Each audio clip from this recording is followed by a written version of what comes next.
Okay, kicking things off again. My name is Nick Firth, the co-chair, along with Planning Commissioner Walter Clark, who cannot be here this evening.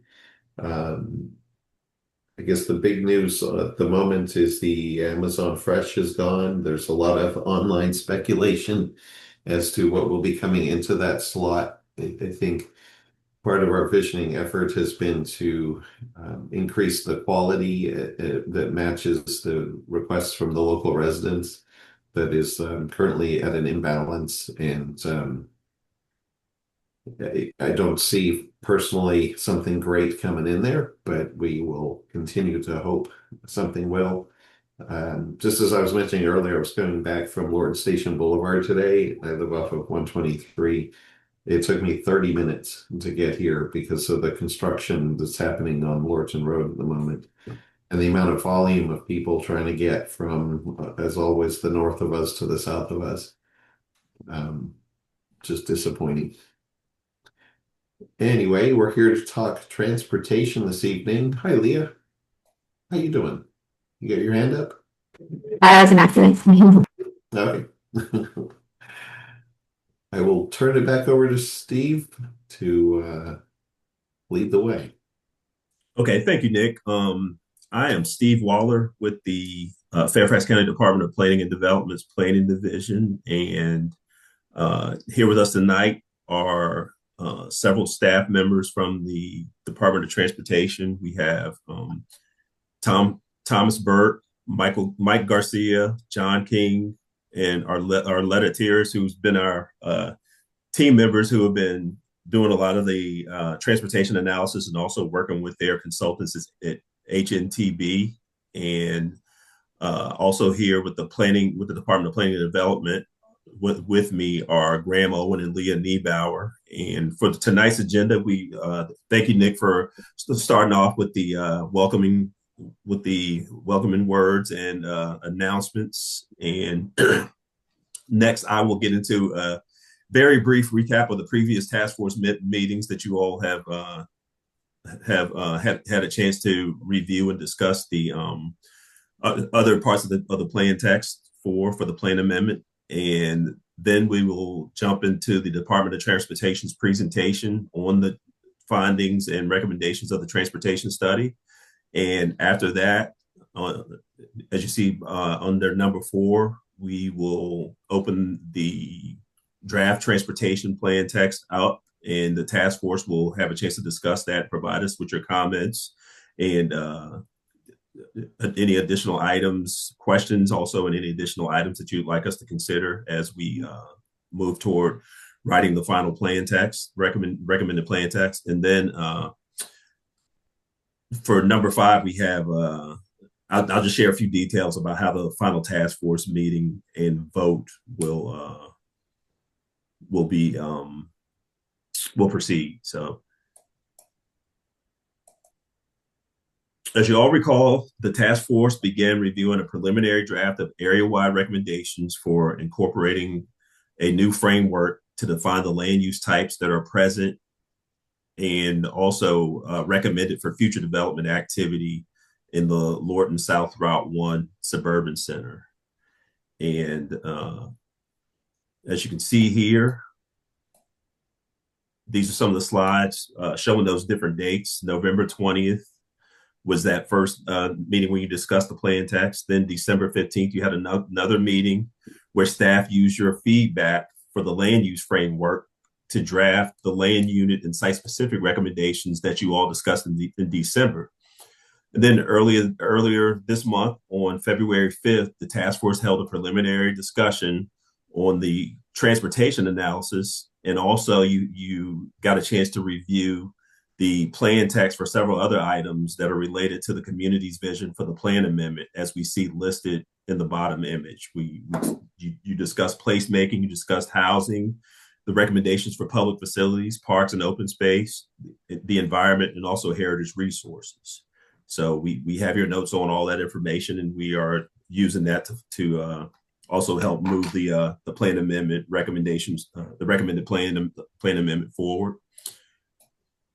So tonight, before I hand it over to Tom, I just wanted to provide you this final slide and just so you have a good idea about how land use and transportation are very intertwined, and both will have significant roles in determining the quality of life that is experienced in the Lorton area in the future.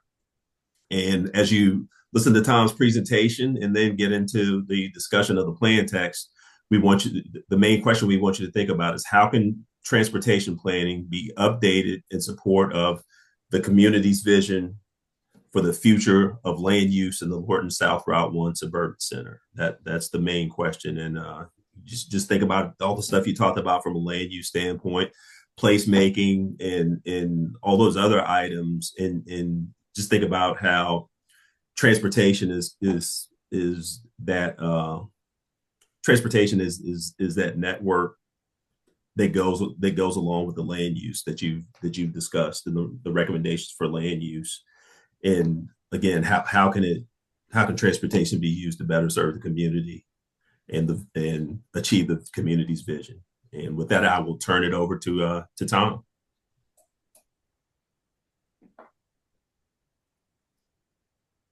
You're muted, Tom.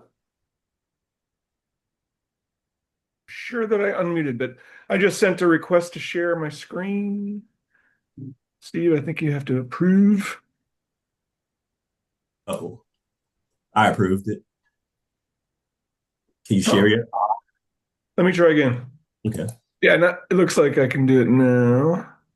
Slideshow. Okay. I think, can you see my PowerPoint? Not yet. Not yet. Oh, all right. Let me try that again. Oh, there we go. There's a share button. You have to click the screen and then share. Good to go. Sorry about that. All right. Setting up my screens here. All right. Good evening. Tom Burke. I'm a senior transportation planner at the Department of Transportation.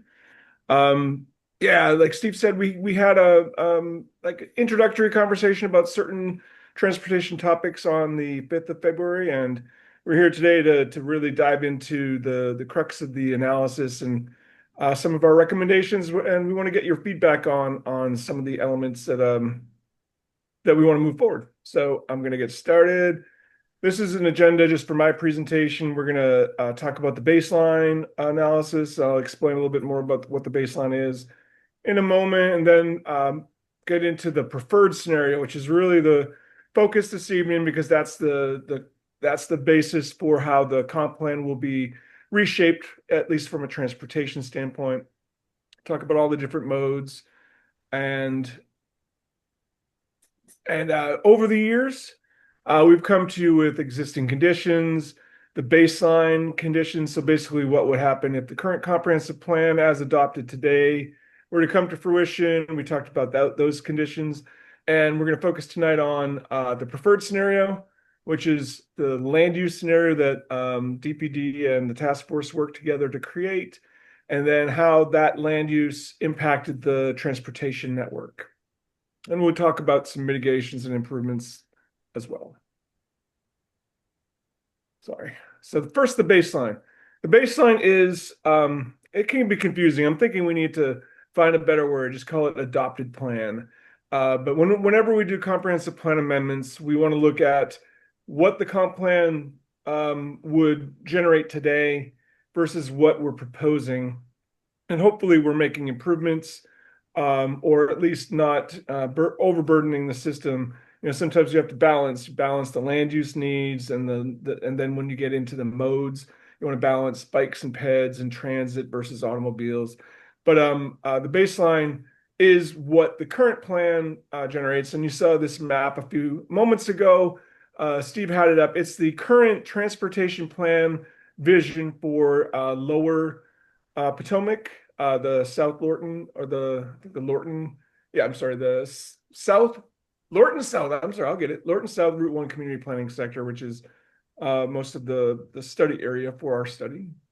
And you can see there's recommendations that have already been, a couple of them have already been completed, like widening Lorton Road out to the west, widening Silverbrook Road, but there are other improvements in there, like widening Richmond Highway to 6 lanes.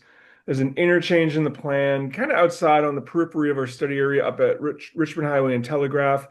I know that that will cause some issues because of the historic Pohick Church, but we're not really going to talk about that interchange too much because it's really kind of outside of our study area. But then you've also got a connection that we'll talk about more later.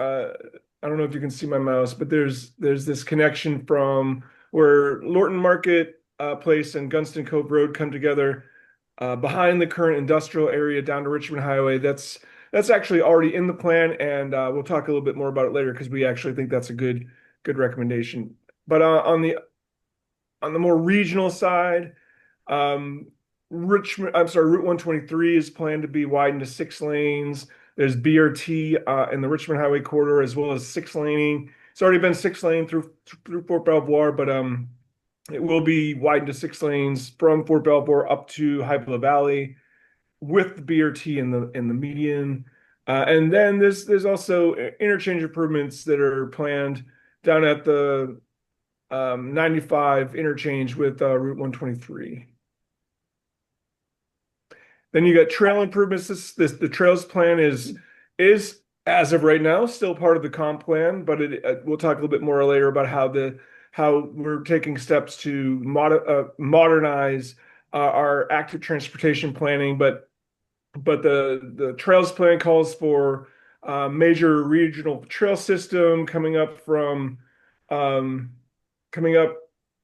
I think that's Gunston Road to Lorton Marketplace. I think that would connect out to the Cross County Trail. There's major paved trails, which are the shorter dashes on most of our roads.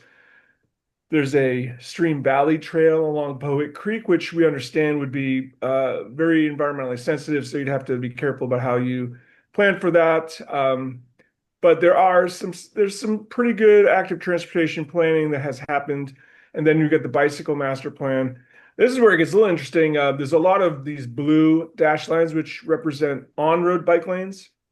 And I think back in 2014, when the bicycle master plan was adopted, on-road bike lanes were considered a good thing. You're giving bicyclists their own space. But over the last 10, 12 years, I think things have turned, and now we don't necessarily want bike lanes on roads that are high speed, high volume, wide roads. So more bike lanes are now more focused on the narrower, more local, slower speed roads.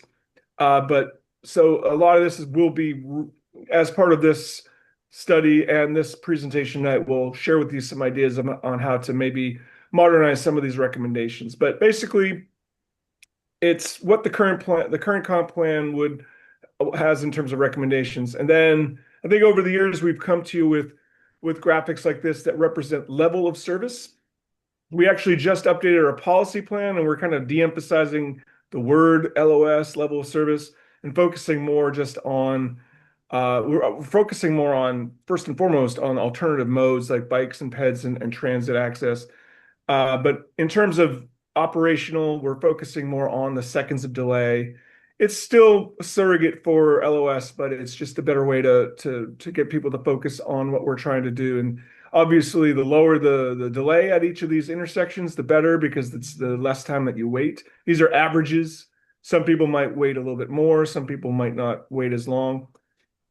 And you can see under the current comp plan land uses, there's a string of intersections here on Lorton Road at Silverbrook, I-95 southbound and I-95 northbound, as well as the intersection with Lorton Station that are projected to be not too terrible, but level of service E and F with delays in the 75 to 90-second range.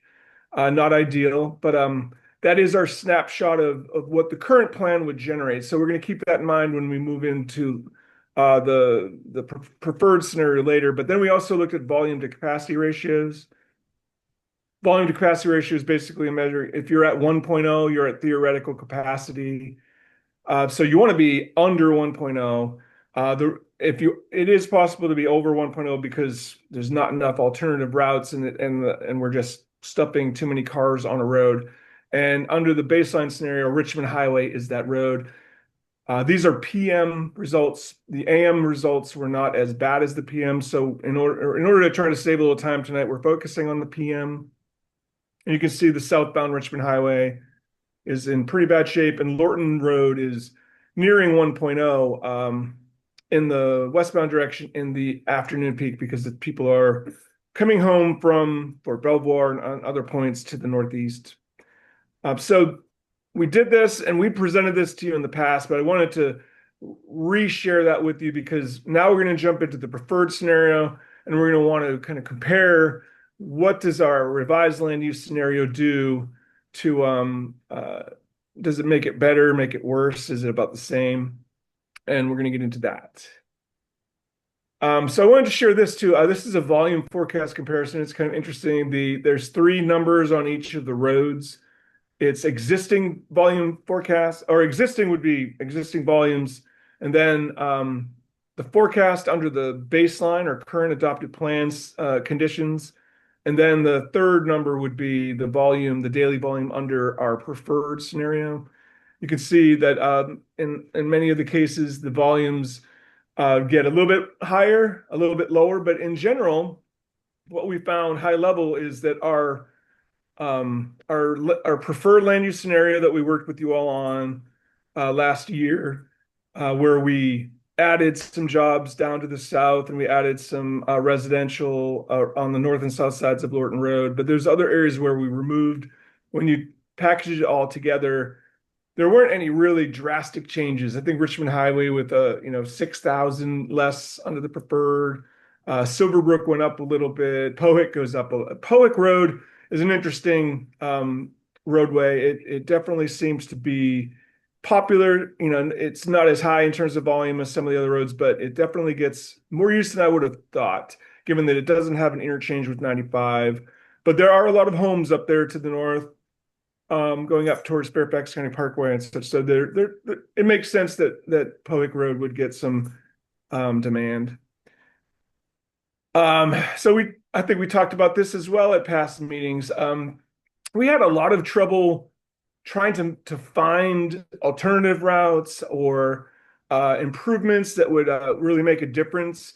If you recall, we looked at an express lane ramp at Pohick, but that Pohick Road was already a popular road. Adding an express lane ramp up there at 95 just was a magnet, and it made the conditions on Pohick Road really bad. And we tried a connection to Furnace Road from Lorton Market. That really didn't draw a lot. We tried, and we're going to get into the road diet on Lorton Road a little bit later as well. What we wound up on, and these local grid links actually had a lot more impact than I thought they would. We've got the connection from Lorton Station Boulevard to Pohick, and then a parallel from that grid link down to Lorton Road.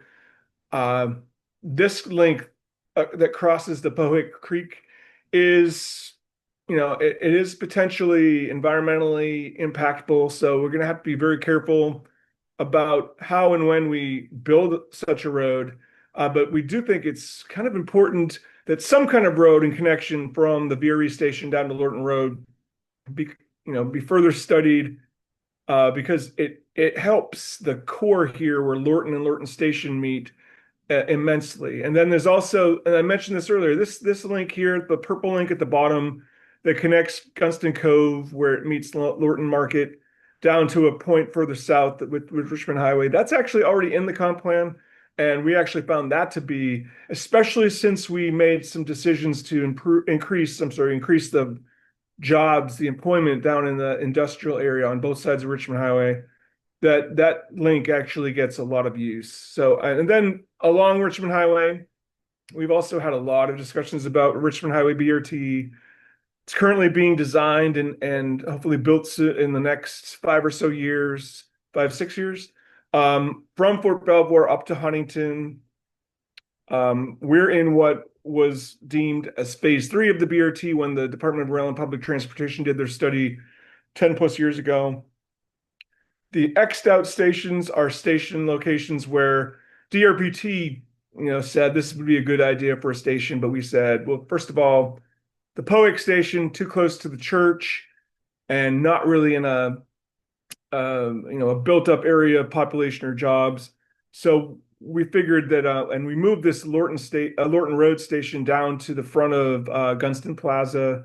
We added a station at the Library and Community Center because we heard there was demand there not only for the use of those facilities but the residential around it. And then we still would have a station at Gunston Cove, and it would terminate at the Woodbridge VRE. So it would continue to the south, cross the Occoquan, and it would end at the VRE station in Woodbridge.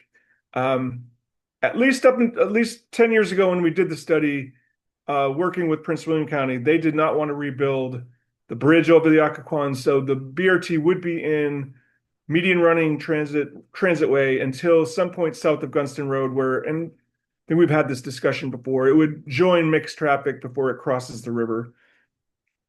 So these are kind of the higher level mitigations that we came up with, and we have some intersection level that we talk about later. But when we mixed your land use scenario with the grid links, and I do apologize, but this graphic really should have those grid links in there.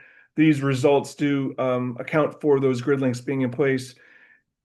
We got a little bit worse. So on Lorton Road, Lorton at Silverbrook, we went up about 20 seconds of delay. We went about 20 seconds at the southbound. The southbound ramps, didn't change a whole lot. The northbound ramps got worse, going over 100 seconds. And then you'll notice that the intersection at Lorton Station looks much better now because of that middle grid link that we think is pretty critical to dispersing and circulating traffic through the core of Lorton. But we also have to acknowledge that there's very sensitive areas, so we'd have to figure out how to work with the environmental planners and other parties to potentially get a connection through there, because it does help this central area quite a bit.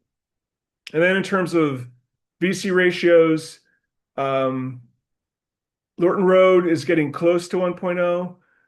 It's actually over 1.0 as you approach 95.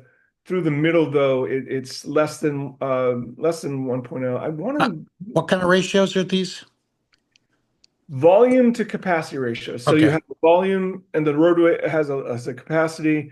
And if it's 50%, that means you're using about 50, or 0.50, you're using about 50% of the capacity. If it's 1.0, you're using theoretically all of the capacity. But the math does allow you, as you can see in some of these instances, to go over 1.0, where you're really starting to break down in terms of congestion.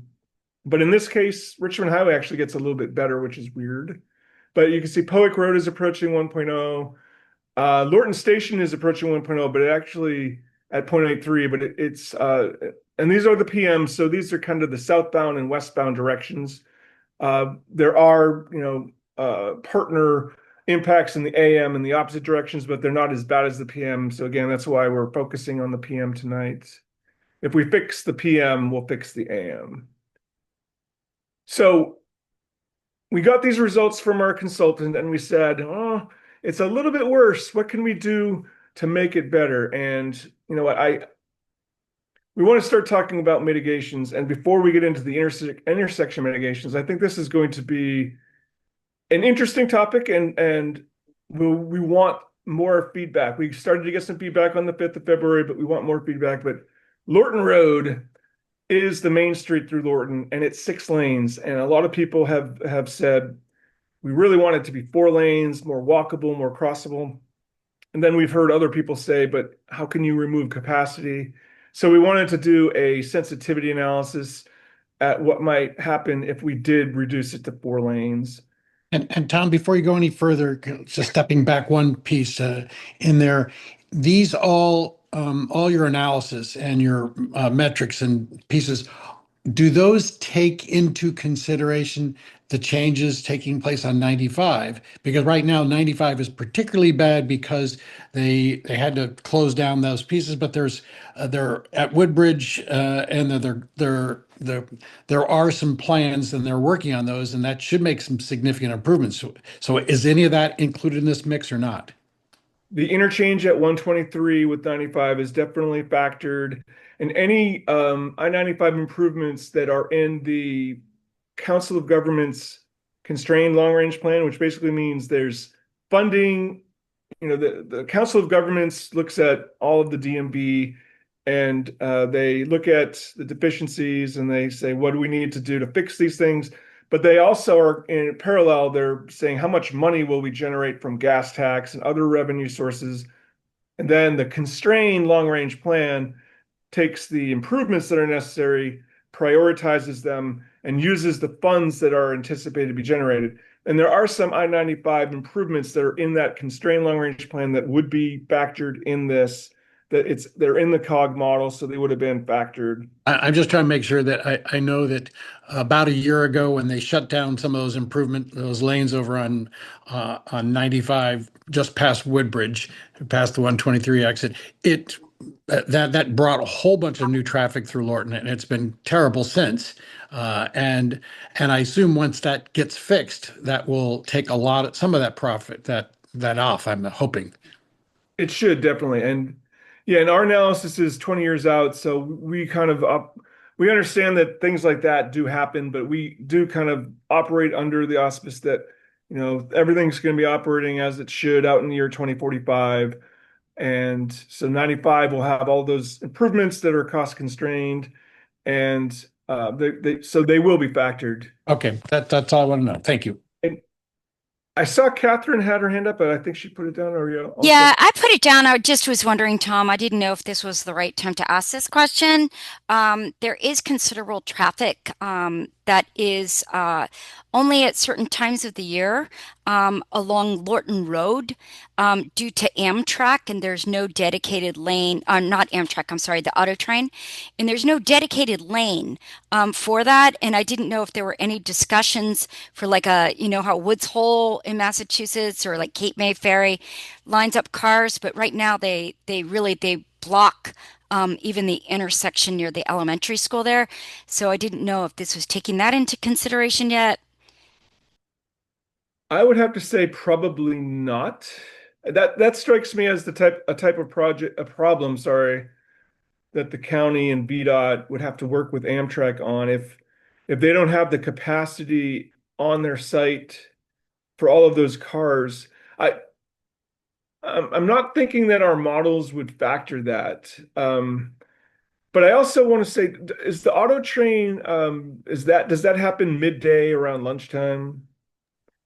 It's really seasonal, to be honest with you, Tom. I mean, like we have a lot of traffic, and Tony, you can chime in here too when we've been stuck in it. Often in the summer and around the holidays.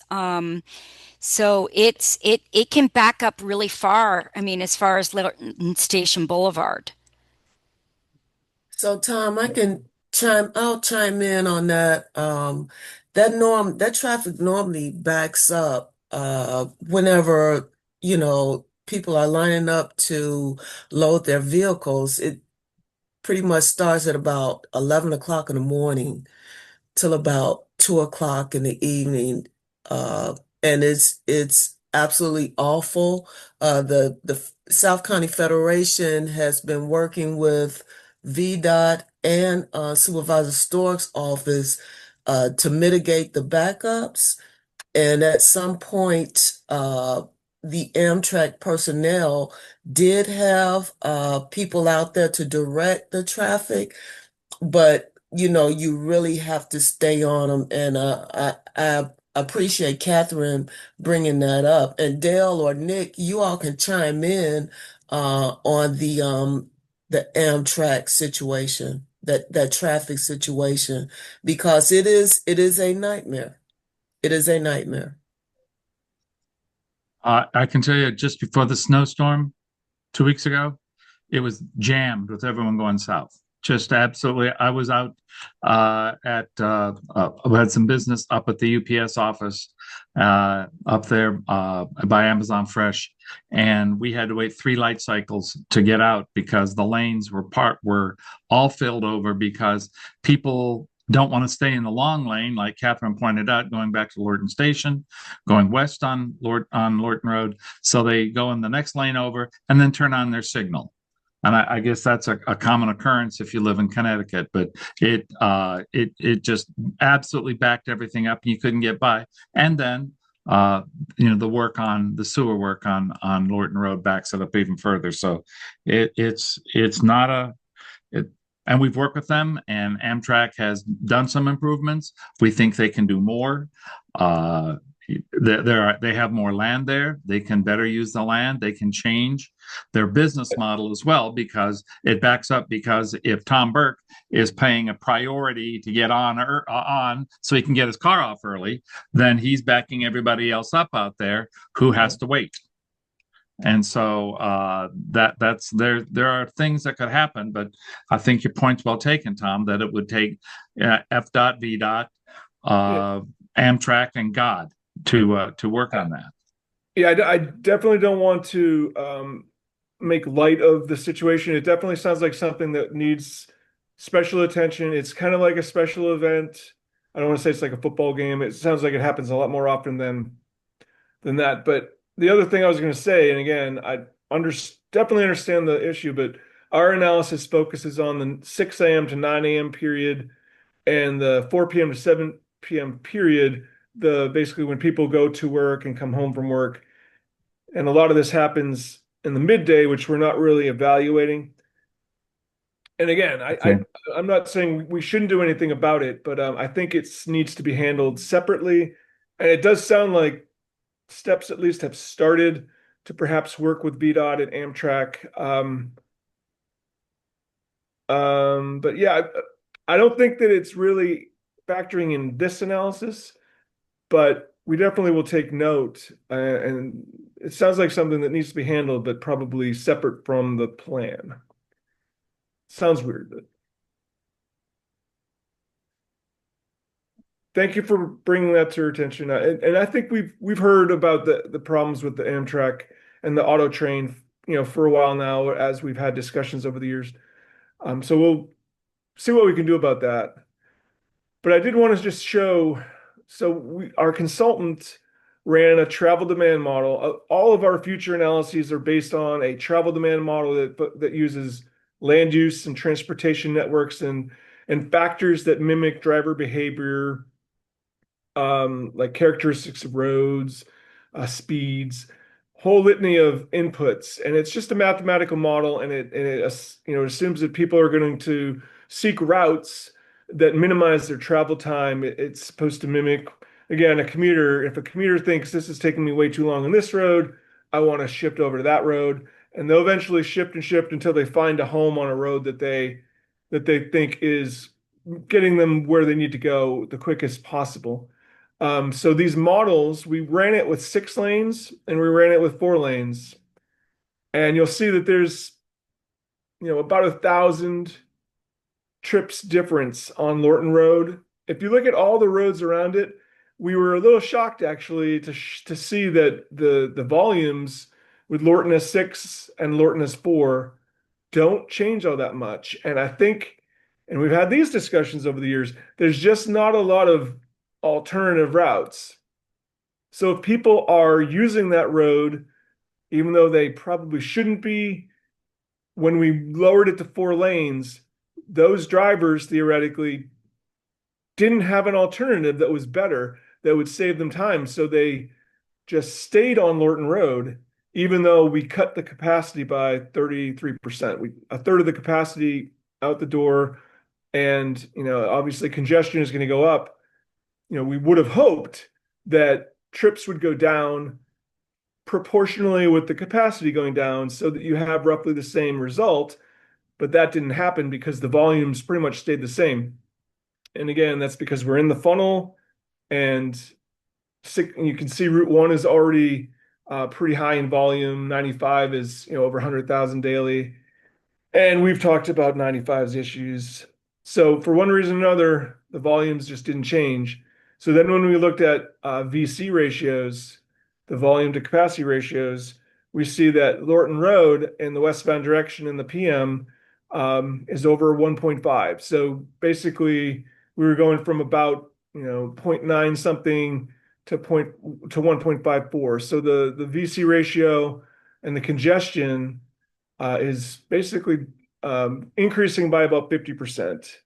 And that is why, and we're open to discussion tonight for why we still might want to consider 4 lanes, but as staff, we just don't think that we can, in good conscience, recommend a project that would increase congestion by 50%. And to be honest, in the back of my mind, I'm like, how would you even approach VDOT and say, we want to do a road diet, even though, at 6 lanes, we want to take 2 lanes away. Tom, what is the volume? You're telling capacities and things like that. What is the volume at that spot where you have it particular at 124 is how much? Can't read that. It's about 33,000 trips with 6 lanes, and it goes down to about 32,000 daily trips with 4 lanes. Now, so that's 6 lanes there. On the other side of 95, though, it goes to 2 lanes. And what's the volume? And what's the volume there? I'm sorry, it goes 4 lanes. It's already 4 lanes over there, and it didn't change. The lanes didn't change, but the volumes changed by about 300,000. It went from a little over 20,000 to a little under 20,000. So where are all these cars going? Where are all these cars going that are coming down? There's 33,000 of them, and they're not getting onto 95. They keep going. Why aren't they on the other side of Lorton Road? Where did they go? I think some of them are going to Silverbrook, and some of them are going. I don't know how many are going out to Ox Road. I think a lot of the Ox Road cut-throughs are coming off of 95 South, but I do think that some of these trips, so westbound, I think they're going to Lorton Marketplace. They are using. I mean, I can tell you, I do this route every single day. Yeah. And I'm on to Workhouse Road. a lot of times, well, yes and no, Dale. The one thing that I find the most is people come up Richmond Highway, then they will come up Lorton Road. They come off from whatever cut through off of Lorton Station Boulevard, and they start queuing in the right-hand lane. And I would say the majority of them are going on 95 South. That's where the backup is. I'm telling you, every single day. And it can be anywhere from 10 minutes to 40 minutes. This is morning, or is this the morning commute or afternoon? This is an afternoon commute. Because I would be surprised if they're getting on to 95 there. They're all getting on 95. I get cut off every single day with people getting in the right-hand lane, getting on 95 South. That's where they're all going. Well, you see it more than I would, so I trust you. But I see a lot of it just seem to go straight on through onto Lorton Road onto 123 and coming that way, and they're all backed up over there. And usually because they've bypassed the choke point, seems to me predominantly, and it's there all the time, is the Woodbridge one. And as such, people are getting off either at Lorton Road, at that Lorton exit, or they're getting off before at the Newington exit and coming down Telegraph, and then they all start and are coming down Powick Road and doing all that. But I always thought most of them were all going further south and doing it through 123 area, but I'm sure some do, but that's mostly when 95 South is backed up. Yep. That's But usually what causes it. The majority of them are getting in the far right-hand lane, and they're getting on 95 South. And I have traveled, I don't even know how many times, with people that I've been on the road with all the way up Richmond Highway, that then get in the right lane and get off on 95 South. Mm-hmm. Yeah. So, yeah, I don't know, but I can tell you it's terrible. The part that I'm struggling with is it's this Lorton Road, the section of Lorton Road that has 6 lanes in the center of Lorton, but it's coming off Richmond Highway, which is the main corridor, which is only 4 lanes. And then it goes over to the other side of Lorton Road, which becomes 4 lanes, and 123 is 4 lanes. But yet, here in the middle of our town, we have a 6-lane divided piece coming right through the center of where we're trying to do it. And that's the part I'm struggling with, why it needs to be 6, but yet the main arteries only need to be 4. And and it seems to me that encourages more cut through, and seems to be to not for any benefit to our community. It may benefit others. It may cause somebody in a commuting time coming through less likely to come through there because it's more likely to be busier. So that's my general position, and I'll shut up. So where are they coming from, Christine, up from the north? Is it all Fort Belvoir, or are they skipping? Obviously, if you're Fort Belvoir, you can go down the Parkway to get to like near Fullerton to get on 95 there, although it's a bit of a wind around because you've got to get off on Boudinot and do that route unless you're getting on the HOV, right? I would offer that you get a large volume of people coming down Albin Road at Albin, taking a left in to Pohick and cutting over Pohick to Route 1 and Lorton Road. Well, And even on Telegraph, there's a high volume too of people coming off Telegraph, sometimes too, from Telegraph to Richmond Highway. And And then where are they coming from, though? I mean, is that Fort Belvoir or? that could be Fort Belvoir, it could be Davison, it could be NGA. Yeah, if I'm coming down Yeah. 95, I take Telegraph Road to bypass the traffic. Mhm. And then they're going south on 95. It just seems, I mean, these numbers I'm sure are accurate as of today. It just seems if they solved the 95 issue and it wasn't backed up, into our area, then those numbers would likely drop dramatically. I mean, we only have in that kind of core areas, was it 16,000 residents? And our numbers are, very high. I guess, Tom, my question is looking at, so what is your proposal? I mean, obviously the concern that a lot of the chair or the visioning task force members have said since the outset is turning Lorton Road into more of a walkable, multimodal type of pass through. I mean, how does that look with the 6 lanes now? Putting something in there that makes it look more. I mean, we've talked about having trees down the middle in a median kind of area. What is the proposal, I guess, to take into? We've talked about the 4 lane, but have you come up with anything that would make a 6 lane look like more of a multimodal boulevardy? I think these are a couple examples in DC, Constitution and Connecticut avenues. They do have a lot of tall buildings on each side, so it's probably not apples to apples, but they're pretty walkable in front of the museums heading towards the Capitol. And then we also thought that Route 1, Richmond Highway in Arlington at 23rd Street. That's a 6 lane road with pedestrian facilities.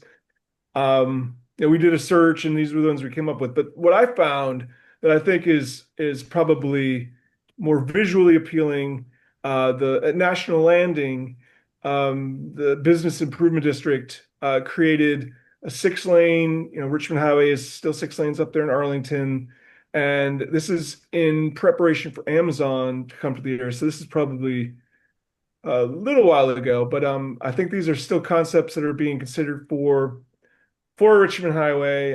They wanted to build an urban boulevard with the wide pedestrian facilities, street trees in the median.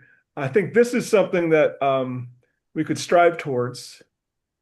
It does take up a lot of space, but Yeah, but really again, wide. I think the real question really is, this is a Lorton Vision Task Force meeting, and from that standpoint, I'm considering this from Lorton resident standpoints, and I'm not considering this from a Stafford County or a Prince William County person or somebody commuting to those areas. And so why am I worrying about whether or not they would have any more lead going through our area? I get that VDOT might it doesn't have that as a consideration. Theirs is more why, and that's fine. They have theirs. But from a vision task force standpoint, I'm seeing this as our community and building the roads and building the pieces for the things we want, not for others. And Steve and Graham and Leah, they can correct me if I'm wrong, but I think there'll be an opportunity. I think we want to give the presentation, show you what we have, and give you our rationale. But then I think you all are going to have an opportunity to discuss and vote on some of these issues. And you can obviously make a decision. We're not telling the task force what they need to decide. We're just giving you what our professional. I appreciate it. And really, this particular one that you have displayed is the kind of vision I'm looking that I would like to see. I just don't want to see it 6 lanes across. I'd like to see it 4 lanes across, where so that it can have that centerpiece in there and have that more desirable place. The other ones you showed were big open areas, no shade. Let's let Holly. He's politely trying to talk, and he's Oh. been trying to for over 5 minutes now. Let's let him talk. Oh, Appreciate it. hand I, up I there. think the biggest thing that goes through and pops up, I mean, I live in Lorton as well. It's one of those things where, as we're looking at it, I think the bigger question is if it was 4 lanes or 6 lanes, does it make a difference in the actual traffic flow? Right? Because no matter how you cut it, we're in a spot where we're basically a mesh point between Northern Virginia and the rest of Virginia, right? So whether they're coming from Stafford, whether they're coming from Fredericksburg, whether they're coming from Woodbridge, there's going to be something that goes through and hits, and people are going to try to get around whatever they can get around. But I think if we're looking at 6 lanes, does that allow for a smoother transaction at that point in time? Or does the 4 lanes allow, or does it not make as big of a difference? Because if it doesn't make that big of a difference, then I think the aesthetic is something that you would want to go through and consider a lot more. If it helps traffic flow, then I think that that's something that you go through and consider which one's going to make the best option at that point in time. Those are really great points. I think what we're struggling with is that a lot of the people are not Lorton residents coming through. So the issue kind of is would those residents or would those people coming from the north to the south, if it was slowed down on Lorton Road, even get come through the area, would they just go somewhere else? And so you wouldn't have that volume. We run into the Because they same would issue. say, hey, it's better to stick on 95 than try to get off on this slow 4-lane road. Right. I think we run into the same issue when we hit Occoquan, right? Like when you cross the Occoquan Bridge on 123 going into Prince William County, Yeah. it's the same thing, right? They do the same thing cutting through the town of Occoquan to get further up Old Bridge because Sure. that's a route for them to go through and do. Mhm. If you were to widen that one, does that allow for it to go through? I mean, it's just figuring out which one's going to go through and allow a Right. smooth transaction at that point in time. And I think that that's where the studies go through and say this Mhm. would allow us to go through and have a smoother So are traffic. you talking about coming out near the Wendy's there, that one? Yeah, so you On can Old come Bridge? out of that one, Yeah. or you can come out of, there's another one that's a little Yeah. bit further down as well when you're coming up. You Yeah. actually hit right before you get to Minnieville, I guess you can say. So, I mean, I think people are going to utilize it no matter how you go through and cut it, regardless if they live in Lorton or not, right? And I think that that's just one of the things that's going to go through and happen. I think the bigger portion at that point in time is to say, does traffic go through and allow for a decent flow? Mhm. And if it's not going to go through and allow for it, at least make it aesthetically pleasing when it is. Right. So if you went on Occoquan Road and then made that left there, if they widened that to kind of 4 lanes, both kind of ways, obviously it reduces the amount of traffic flow, but you're going to have a heck of a lot more people all of a sudden diverting to go that way, and probably not what the residents want, because the residents want that area for themselves, not Bingo. necessarily just everybody plowing through. And Right. I think that's where, I'm personally struggling on Lorton Road. It's like, how can we retain that for us and for the benefit of the Lorton residents? And not so much, how much do we have to care about people who are coming from north trying to get south of us? And how much do we have to give up to make that, continuously flow when, if they would instead focus on 95 or people going down Route 1 or other areas, we're trying to retain that core area as part of the Lorton visioning for ourselves and make improvements for Lorton residents. I just need to step in for a second. Tom has some more stuff to cover in this, as we talked about this morning. If the task force has a different opinion than what staff is using based on the outcomes of the study to make recommendations for best practices, that's okay. Mm-hmm. It's okay to have two different opinions. One thing that staff is committed to do is to make sure that if conditions were to ever change, that this comprehensive plan is not law, it's not regulatory, it's a recommendation, and the policy has to have some level of flexibility. So if those conditions change, if 95 were to change, there are a lot of things that have been talked about with 95 in the past. Like maybe there becomes another way for people out of Lorton to get into the express lanes and things of that way, and that creates this bypass around Lorton. Right now, we don't have that on the books, and the plan is locally focused. But right now, cut-through traffic is a local issue. So when you have local people who are mixing in with the people who are trying to cut through, if you cut it down to 4 lanes, then everyone's going to be slow. And then you also have potential issues with people getting to these places that we want to plan as activity centers. So we're taking notes, but right now, based on the analysis that's in place, there has been no solution offered that makes 4 lanes something that is going to mitigate the traffic. Based on the modeling, people are still going to cut through here right now because nothing else has been done on 95. This plan amendment, a lot of what we're doing with this plan amendment, there's no way to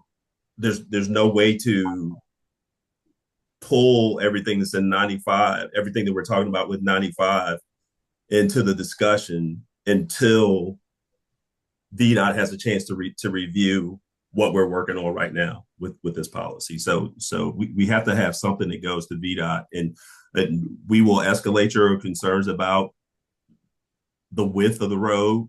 We can note that the community has concerns about the 6 lanes and things of that nature, but I think if something were done to slow things down in that area, you're not just impacting the people who want to pass through. You end up impacting yourselves. And Stephen, you just hit my point that I was going to make that I haven't heard yet today, and that is Lorton Road is kind of what it is. There's not options for it, so the cars are going to go down it no matter what. So you reduce it to 4 lanes.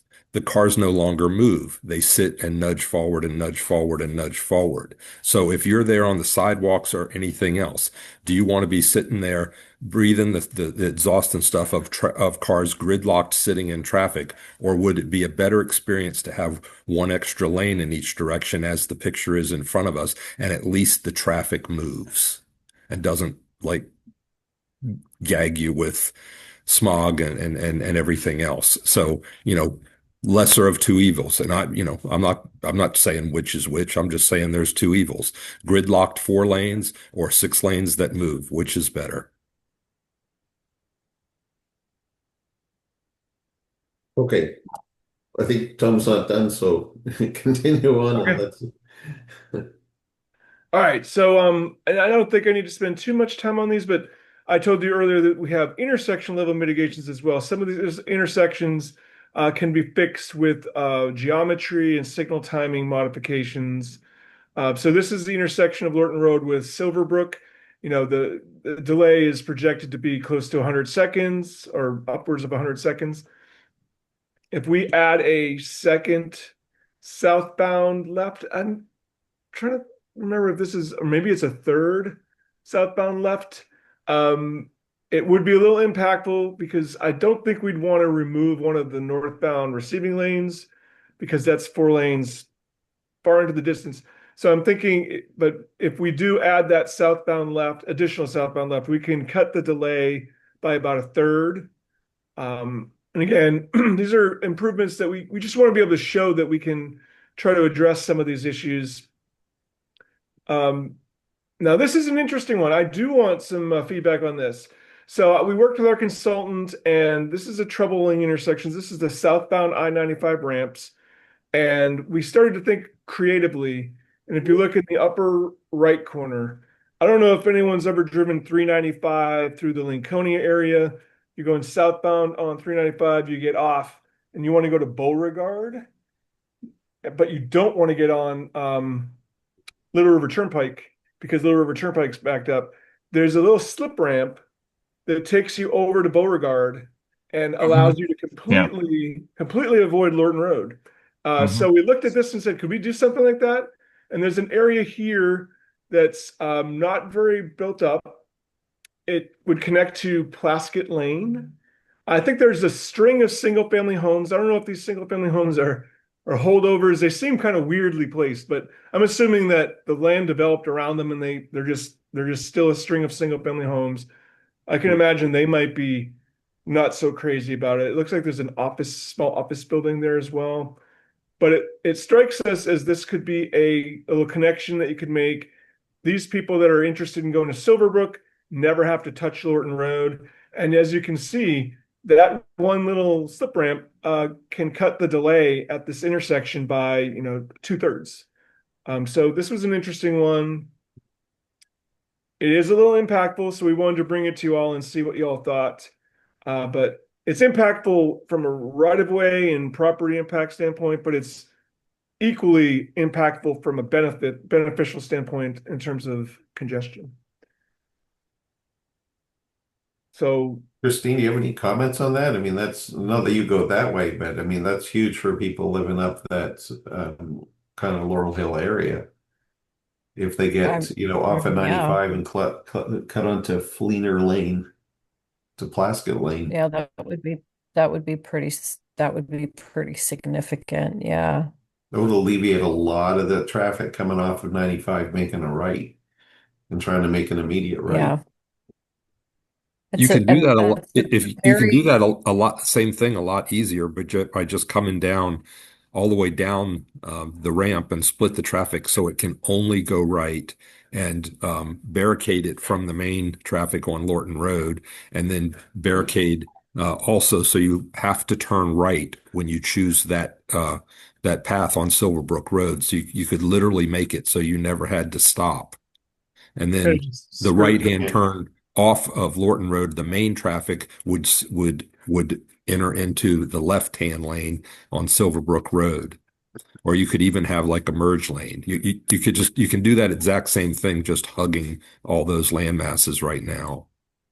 You could even add in another lane. Yeah, it would add another lane, but I would think the one lane there would be a lot less disruptive than what you're talking about. The main problem with what you're talking about, you're great until you get to Plaskett Lane, because Plaskett Lane right there is so narrow that you can't even park on one side of it. That's its biggest problem. But again, you can do essentially that exact same effect with one more lane on all the right-hand sides of the down ramp, Lorton Road, and Silverbrook that is curbed, so people can't get in and out of it all the way through the process.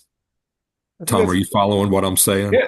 Yeah. So if you're coming off the off ramp, there would be two right turn lanes, one for Silverbrook, one for Lorton Road. Exactly. And you'd kind of create like a little lane here skirting the top of Lorton, and it would feed and they wouldn't stop when they got to Silverbrook. You'd have the exact same effect. The traffic would stay split, even going on to Silverbrook there. Yeah, I think that would have a similar effect. We can ask our consultants It about just seems that. easier. You've come up with just an excellent idea, and I'm familiar with that one you're talking about further north, and it absolutely works. But I think this way I just said might be easier, quickly to implement also. Again, the biggest problem being just the narrowness of Plaskett Lane. Okay, that's good feedback. Appreciate it. And yeah, we'll look a little bit more into that and see if we can maybe adjust our we could just create like a general recommendation, but maybe create a graphic that shows that as well, see if it works without impacting the hotel's parking lot too much. Okay. Well, even if it did impact the hotel, it'd probably be less impact than all those houses on the alternate. Just consider it. Is this a cul-de-sac? It looks like it would probably have to intersect with this cul-de-sac. It's a weird dead end road, Yeah. and there's some utilities down there. There's also, I think, a Verizon. Uh, I don't know what it is, if it's the cell phone tower, but there's a weird Verizon structure down there. Christine, that's a little like a Verizon building almost, right? Isn't it like a little brick building that's there? Yeah, yeah. Frankly, there's already a church. right-hand turn only um, on Lorton Road right there. You would just be making one of the center lanes the one to turn right on Silverbrook from places east on Lorton. So basically, So- almost all the lanes are already, they're not completely there, but they're pretty close to being there. So this is something that Larry Clark and the Transportation Committee of South County Federation has been working with. Matter of fact, one of the last things that Jerry Connolly did was allocate funds for this to happen. However, the funds that he allocated, that he gave, were not enough to complete that pork chop. So this has been an ongoing issue. True statement, Dale, Nick? Yeah. He committed $750,000 to creating that. 850,000, 850, correct. Yep. Federal funds that were sent to the county.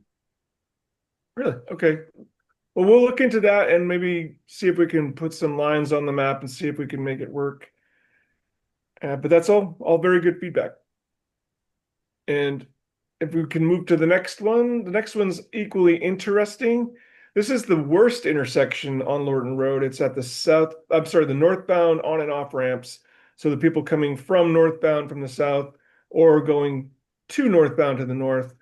The problem is these two signals are so close together. I think they're on the same controller. And a lot of the backup here, a lot of the issues here at the Amtrak entrance creates issues here at the 95. So the first thing that our consultant came up with was it would be great if we could, I wish our map was a little bit zoomed out, but if we could join the Amtrak entrance with the 95 ramps. So picture getting on the 95 Yes. on ramp Yes. and zipping into Amtrak. And then the expensive part would be exiting the Amtrak. We'd probably need a flyover that jumps you to the left side of the ramp so that you can access Lorton Road. Otherwise, you're sending everyone onto 95 northbound, which probably wouldn't go over very well. But you could do like a little single lane flyover that reconnects you with the off ramp so you could access Lorton Road. And this has a pretty significant, the delay is cut in half if you eliminate this entrance and just join it with the ramps. It's creative and it struck us as a little expensive potentially, but it is still an idea that we want to probably put into our report. And then before we talk too much about that one, here's the second idea that might be a little simpler.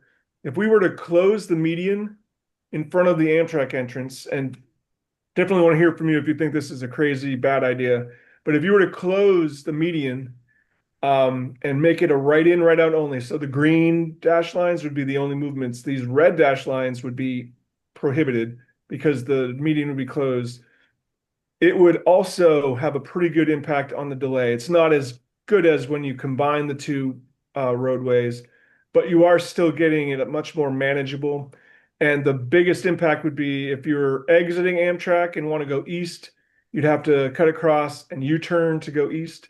And if you're coming from the west and want to go into Amtrak, you'd have to pass Amtrak and U-turn at Lorton Market and come back to enter Amtrak. But that closure of that median and cutting two of the movements out of the Amtrak entrance actually has a really good impact as well. This seems like a little bit more a simpler approach that would be less expensive and maybe wouldn't make FHWA go crazy, because anytime you touch an interstate ramp, FHWA is involved. There's all kinds of red tape.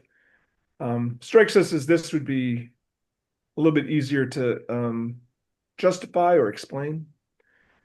So I'm not sure. Again, this is the worst intersection so that we found from our operational analysis. And I think we have two pretty good ideas. One's kind of expensive with the flyover, and then this one's doesn't get you as good. I think the other one was 49 seconds, whereas we get pretty close in the peak hour. And I should have explained this before. The top number is the peak hour of the area. It's like if we determine that 4 to 5 or 5 to 6 is the universal peak hour, but it's not the peak hour of every intersection. So sometimes the shoulder hour, which is the brown number, is actually worse than the peak. But we kind of look at them both. We want to look at them both. And this is still much better than 110 and 120 seconds. And it would be much cheaper and easier to implement and probably easier to explain to FHWA. I don't even know. I'm not sure if this would require a FHWA document or not, but either way. So I don't know if anyone has any comments on either of these, but we thought they were both pretty creative and get some good results. I had a quick question. Does that go through and affect the light that's right there where it's saying we couldn't make that left, where we couldn't make the lefts at that point? I actually believe if you close the median, I'm not sure you would need a signal anymore, because you just have the free flow right in. The right out wouldn't be free flow. You'd have to wait for gaps. So it's not, it's going to have impacts, but the weird thing is it would impact train users more so than the locals or even the regional traffic. So not that I want to, put a negative impact on the auto train people, but that's really who you're kind of impacting with this one. Here's a freebie that is, it bothers me every time I go through there. And maybe it's a VDOT rule and it's mandatory, but if they can get rid of the split phasing on the Gunston Cove Road and I-95 southbound, like this other, that like north coming off area. I have a feeling that our consultant looked into that and determined that it couldn't work, but we can double check with them on that. If it has to be that way, that's fine. But if you're sitting there where those vehicles are all parked trying to make a left to go on I-95 north, you are looking at one car coming down Gunston Cove Road and maybe 2 or 3 coming off of 95.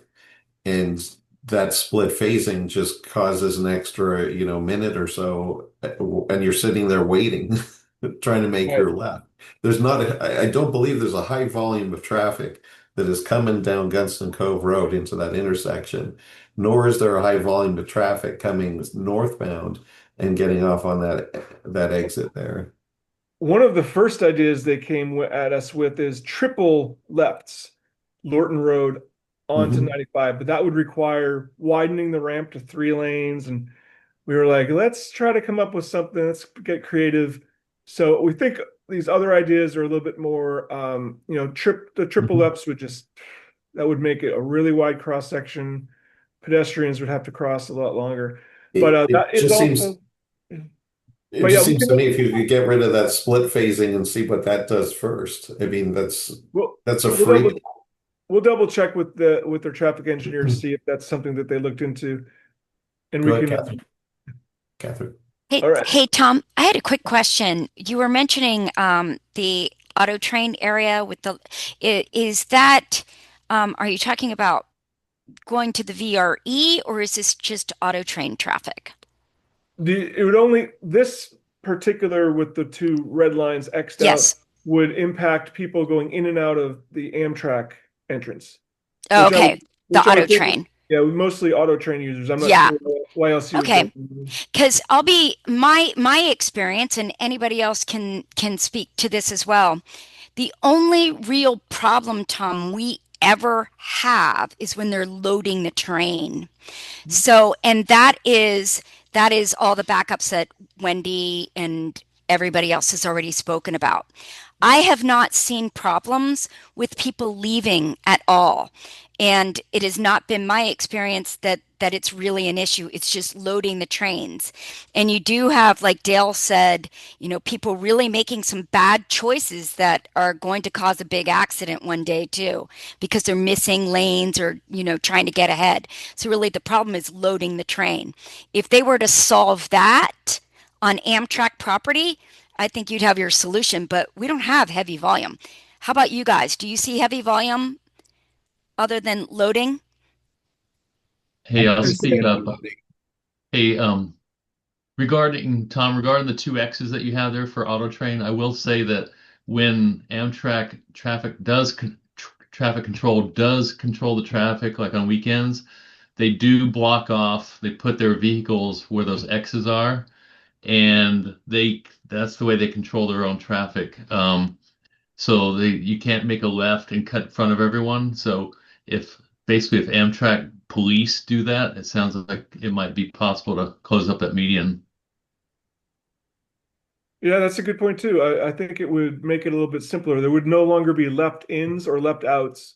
And those left turns are always the ones that kind of cause problems. So if we simplify it to right in, right out, it will create the need for some of these auto train users to make U-turns either on the way out or on the way in. But it would have an overall better impact on the operations.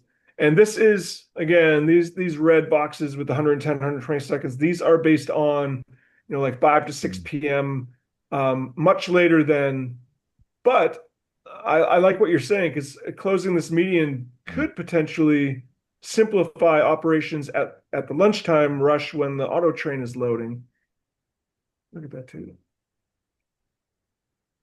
So if no one has any red flags for any of these, I think we'll probably keep them in our report as potential alternative mitigations. And so I know I've got another 20 plus slides. Just one thing to point out that VDOT had blocked U-turns coming out of where the Panera is. And the development plans for that little area, the Panera Shopping Center right at the corner, diagonal from the entrance into the Amtrak station, they had denied the permit to put a U-turn right there at the corner, because that's what they wanted people to do, was be able to come in and go out on Lorton Road and U-turn right there and go back north or west on Lorton Road. And VDOT had said no. That, if I'm correct, I'm looking at Nick and Lindwin on that, because you guys were on the planning commission when that discussion happened. This is like making a U-turn in front of the Panera Bread there. That would be awful. I mean, would not recommend doing that. This just occurred to me right now. We could do a hybrid between the two, where you have a entrance off of the northbound ramp. So if you're coming from the west, instead of coming over here to the Panera and U-turning to come back, and again, this would all require extensive coordination with Federal Highway Administration and VDOT. I don't know if they'd even go for it, but if those cars entering the auto train just turned left onto the 95 ramp, and then there was kind of a slip ramp into Amtrak. The problem is, I'm a little concerned about all the comments about stacking and queuing up. I know that VDOT and FHWA is not going to want that on the ramp. So, but again, if the U-turn over at Lorton Marketplace is an issue, perhaps we do kind of a combination where this is an exit. Maybe it could be an exit or an entrance for the cars coming from the east. And then if you're coming in from the west, maybe you jump in off of 95 on-ramp. We didn't evaluate that one, but that could potentially be an alternative as well, if we can sell it to FHWA. But just moving on, the VRE station entrance on Lorton Station Boulevard. These delays are not all that bad, but for unsignalized intersections, we actually expect or desire even shorter delays.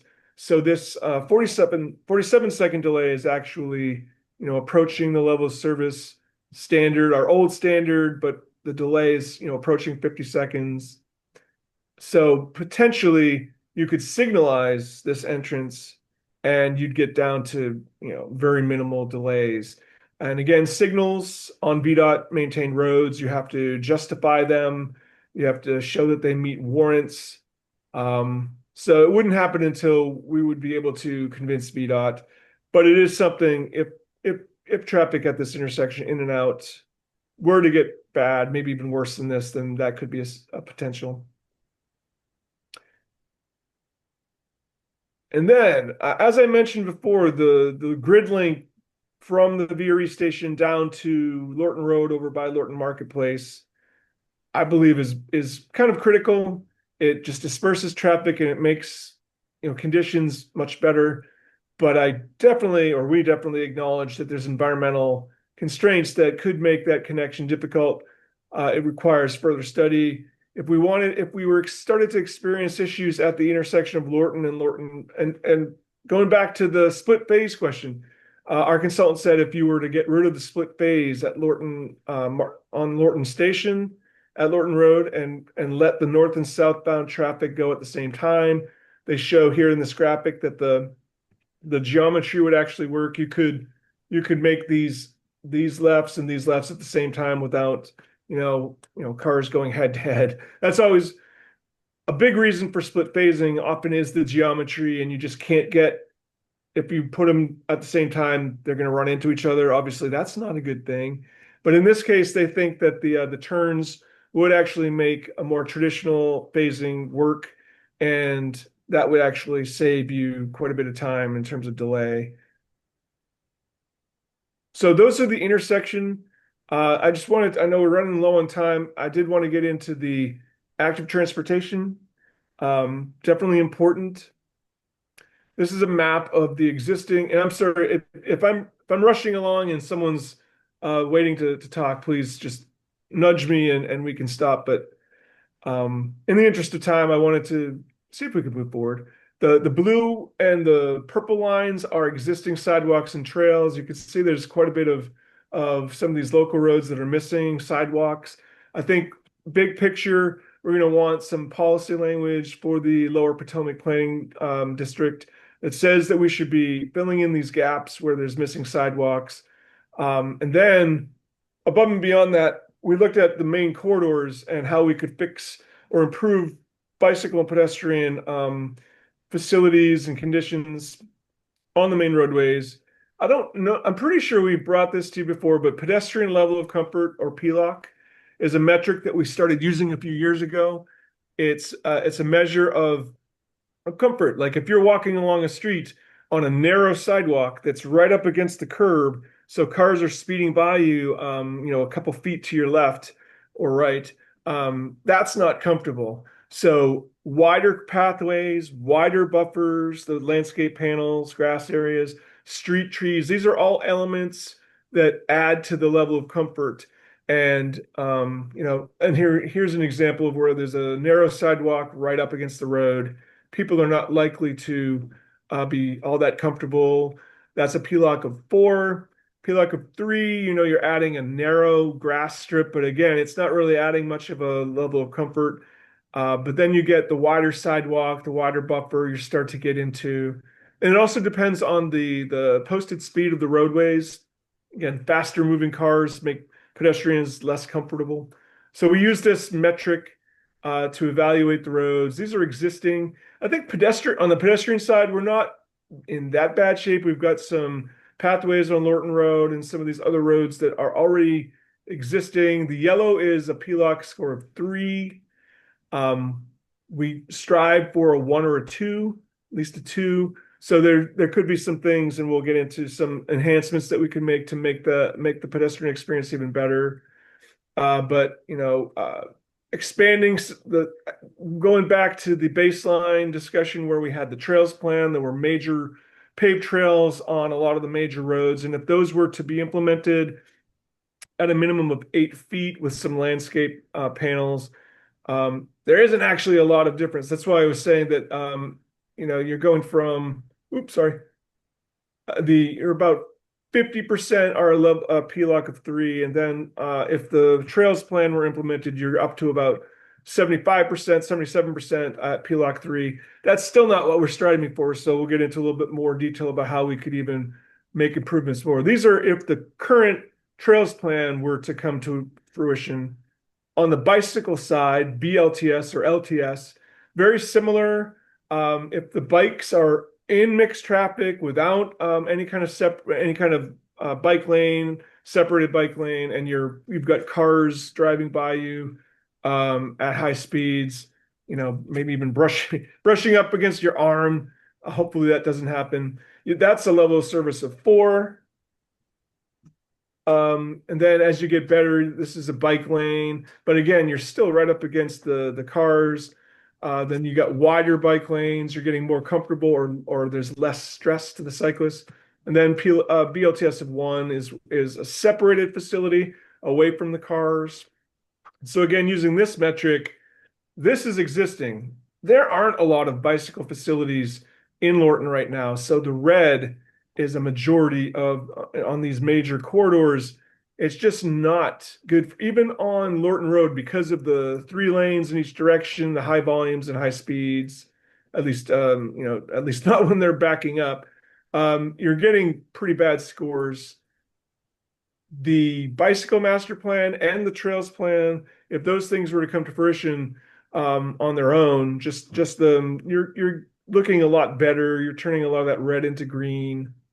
But we could still even do better. And again, so that's where I'm getting into. Oh, we're in an interesting time too. I wanted to make a pitch here too. The trails plan has been around since the 70s. The bicycle master plan was adopted in 2014. But over the last 10 years, I mentioned how bike lanes used to be considered a good thing. Now, not so much, especially on higher speed, higher volume roads. Well, people started to kind of realize that our trails plan is a little outdated. Our bicycle master plan and the trails plan were conflicting in some ways. So we actually are wrapping up. It's called Active Fairfax. Active Fairfax was the effort to kind of create a more unified bicycle pedestrian plan for the county. And we developed an active transportation and trails plan map that we have a clip of here. It gives better definitions to the different types of trails. Most of the roads in Lorton are urban, have urban trails recommended per the new guidance. Those are 10-foot trails on both sides. Some of the maybe lesser speed or narrower roads, lesser volume roads, recommend a 10-foot urban trail on one side and an 8-foot enhanced sidewalk on the other. So these are pretty consistent with what we were coming up with our earlier PLOC and BLTS recommendations. But I did want to share this as well. You can see all the different facilities that we would be recommending enhanced facilities for. And then we started to show this last meeting, and wanted to bring it back again. This is Lorton Road today. It's about a 94-foot curb to curb. If we had our druthers, we would want 10-foot shared use paths with, upwards of 8-foot land use buffers or panels that could have trees in them.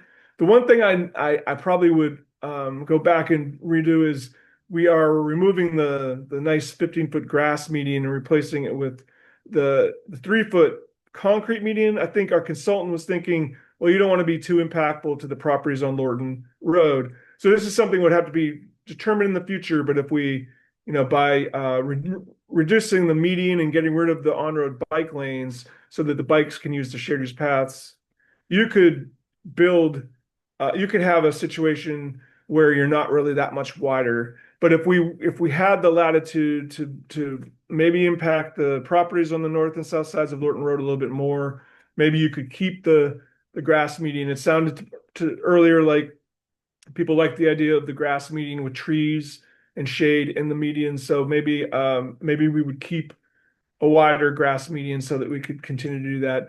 The caveat would be that means that the road would be widened a little bit further into the properties on each side. And this is pretty much the same thing, but at an intersection. I think this is Tamarand, where you have the right turn lane, the left turn lane, but we would do something similar where we would have the 10-foot shared use paths on both sides. The panels would be a little bit narrower, but still be able to have trees. And I also didn't mention earlier, but there's like pedestrian scale lighting that would make the corridor really nice as well. We also looked at Lorton Station Boulevard, and I'm going to give you the spiel on the cross sections and then come back and ask for feedback. But this is the existing cross section. Again, there's a nice grass median with trees, 2 lanes in each direction. But the facilities on the sides are not that wide. The buffers are not that wide. You couldn't put trees in these small grass areas. So if we really, again, they removed or reduced the median in order to create the bigger pathways on each side with bigger buffers that can have trees and pedestrian scale lighting. And again, I don't know if it would be more difficult on Lorton Station. I don't know if the density of the housing and such would make it harder. But again, the caveat to doing something like this while maintaining a wide grass median for trees would be that you're pushing further out on the east and west sides of Lorton Station. And again, this is just with the turn lanes.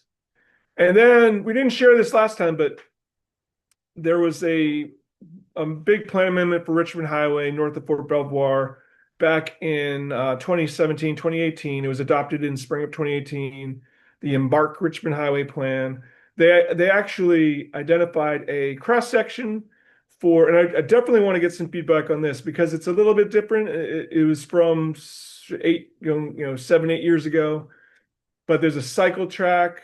I'm calling it a bike lane, but I believe this is would be like a cycle track with a wider than normal sidewalk, and you've got some grass buffers. This is showing building zones as well because a lot of Richmond Highway is going to have, at least in the CBCs, the Woodlawns, the High Bluff Valleys, the Beacon, the Pendas. They're going to have buildings presumably eventually right along Richmond Highway. So you'd have potentially for sidewalk dining, but so you'd have trees, but maybe on the properties instead of in the right of way. And this is kind of like the looking down the street version, and this is looking down from above. You can see this would be the cycle track for cycles. We're actually separating the bikes from the pedestrians in the Richmond Highway. So I would be curious if you like the way that the cross section was developed for Embark Richmond Highway 8 years ago, or whether you would like to see something a little bit more similar to what we were showing for Lorton Road and Lorton Station, where you'd have more of the 10-foot shared use paths with the wider buffers and street trees separating. Again, if you have the tree on the outside of the pedestrian realm, you don't have that sense of comfort and less stress because the trees here along the road, people feel a little more comfortable because the cars have trees between you and them. So I'll stop there briefly to see if anyone has any thoughts on any of the cross sections or any of the active transportation elements. Tom, when you look at those, do you guys work in a metric for maintenance? Because those grass areas are great until they're 18 inches long, and then they're an eyesore. Yeah, and like in the case of Richmond Highway, these 2 grass areas would technically be in the public right-of-way, so I believe VDOT would be, and again, it's easy to say VDOT would be responsible for maintaining, but sometimes that means we're going to go out and mow, twice a year, or whatever they might do. But I do agree. But I don't know that you want to use that as a reason not to have the trees. Not only do they provide a level of comfort, they provide shade. In the warmer months, you can walk down the street maybe without being directly in the sun. Completely agreeing with the trees, as long as they're native trees to the state or this region, absolutely fine. I'm looking at those areas that are grassed along the side. It just took me 4.5 months to get VDOT to trim the grass from the school street up there by Lorton Station Elementary down to the Amtrak entrance. 4.5 months to get that, where it had widened, gone from an 8-foot path down to 15 inches wide. So I mean, why have it if it can't be maintained is my question. I like the trees. Believe me, I like the trees. But that's what VDOT wants you to do: wave the white flag and give up on your trees and your landscaping. Now, I mean, I agree. I don't know how you handle it, but I do think it's something you kind of have to. We're going to have to eventually work with. I say it's easier said than done, Yeah. but that strikes me as True. an overall issue that I don't know if it all comes down to money, right? Funding. If we gave VDOT more money, maybe they'd maintain the landscape panels more often. But I don't know that we want to wave the white flag and not plan for a nice landscaped, comfortable and low stress bicycle and pedestrian environment. But you raise a good point. I think just whatever they do, I mean, sometimes I've seen them put, bushes and little things, and it's like, but you're not going to maintain those. So it's got to be something that's sustainable to maintain. If you're going to come out twice a year, then it can only be grass, or, they mulch it once and it's like, well, that's great, but you never mulch it again. So I echo what Dale said with the native plants. yeah, There's native plants are quite hardy, and there is I think there was a law just passed recently at the state house as well. And I just put in the chat, Earth Sangha is a huge. They take seeds from the Fairfax County parks. They're currently at Franconia Park, and they're moving off of Colchester Road. So they're going to be in our neighborhood. And we have so many environmental sites. So I think there's alternatives. Okay. Well, it sounds like most of you or all of you think that these are good ideas. I understand the angst or the the VDOT concerns, but I still think we should plan for something really nice and hope we can work that out in a separate tract. Okay. And this we don't have to spend too much time on. We're just continuing the idea of connecting the BRT with the VRE. Too many acronyms, but we talked about this on February 5th. We're still thinking about how we would put these, and I do apologize for not having the comp plan maps tonight. I should have, but we ran out of time. Maybe we can share with on the 16th, but right now our transportation maps have this orange or dark brownish color line that signifies the BRT. I think we would keep that symbol along Richmond Highway and then denote the Pohick to Lorton Station and Armistead connection as an alternative route. We put some language in the plan text that we'll be reviewing next that talks to the potential for having an alternative. It doesn't necessarily have to be the route. There could be two routes that maybe alternate, or maybe one's southbound and one's northbound. A lot of different ways to handle it, but that would all come later when more of a planning effort and design effort was for the BRT when it becomes more of a priority and funding is available. But I do think that we're gonna, after last week's discussion, I keep saying last week, the last meeting's discussion, I think there was a lot of people that said that there's enough transit dependent folks in Lorton that we want to improve the options, the transit options, the high quality transit options. The BRT would be a better option than the bus routes. Not that the bus routes that exist today are bad options, but the BRT would operate mostly in exclusive median running right of way. So they'd have a speed and time advantage over the buses and mixed traffic. So the BRT, connecting to VRE makes a lot of sense too, because maybe people come up from the south, get off at the BRE, and then they head north.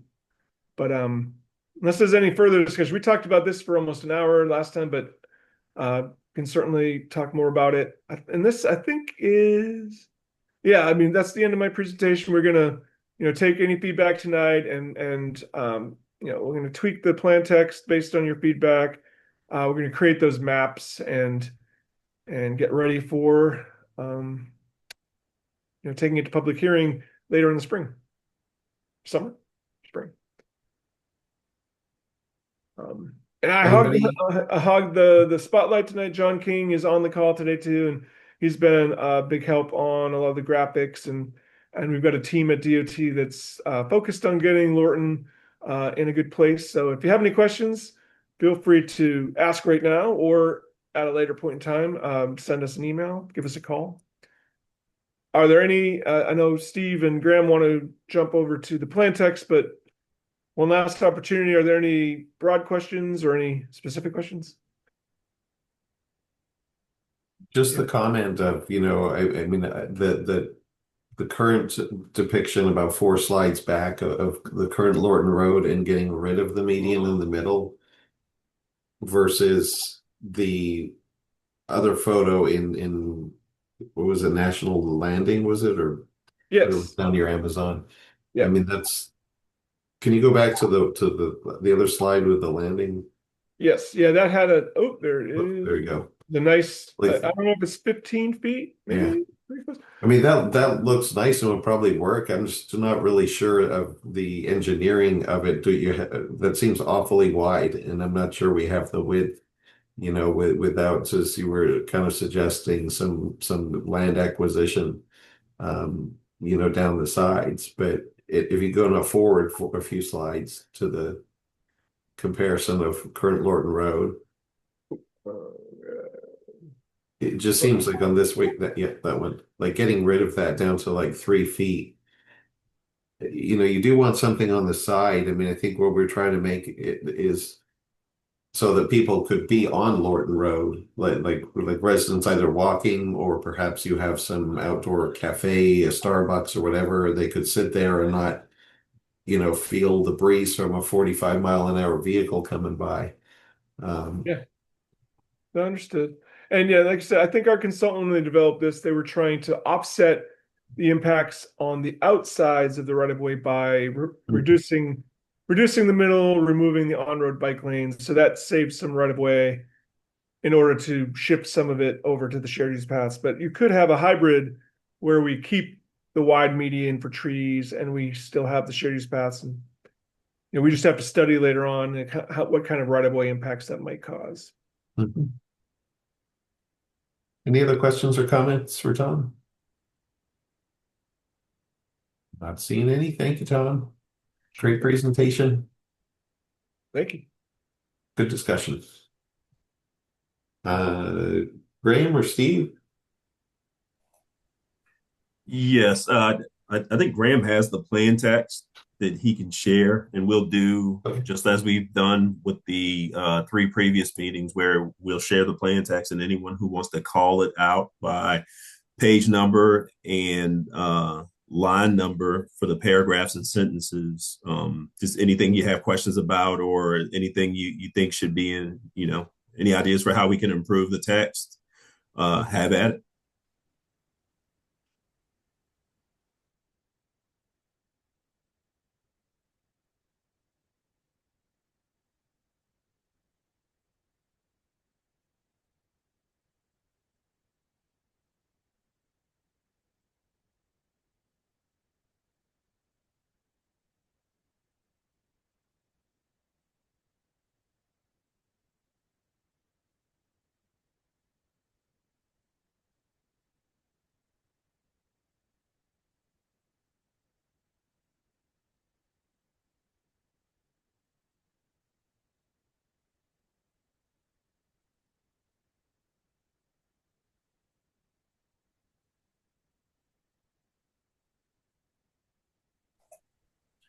Or if there's anyone who feels that what they've seen so far for transportation in the plan text is spot on, let us know that too.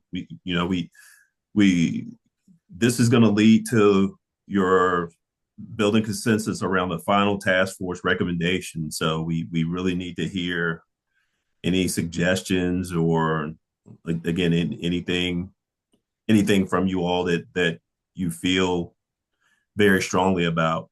whether suggestions or whether it's strong agreement with what you've seen tonight. Stephen, the only thing I would say again is I've read it and I think generally this is a pretty good document, and so this section is fine.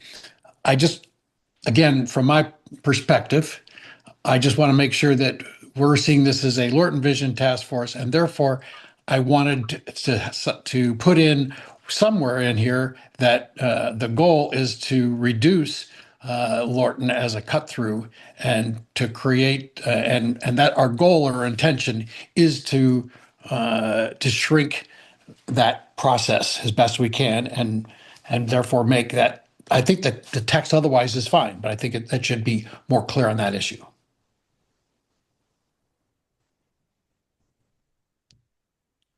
I don't see anything in the actual text regarding like a terminology like landscaped medians.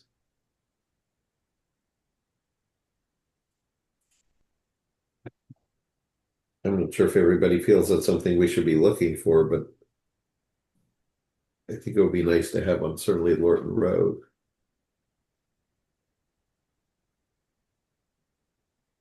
That's consistent with Tim's statement, putting trees in the median and making it as green as possible will have the effect of slowing down traffic a little bit.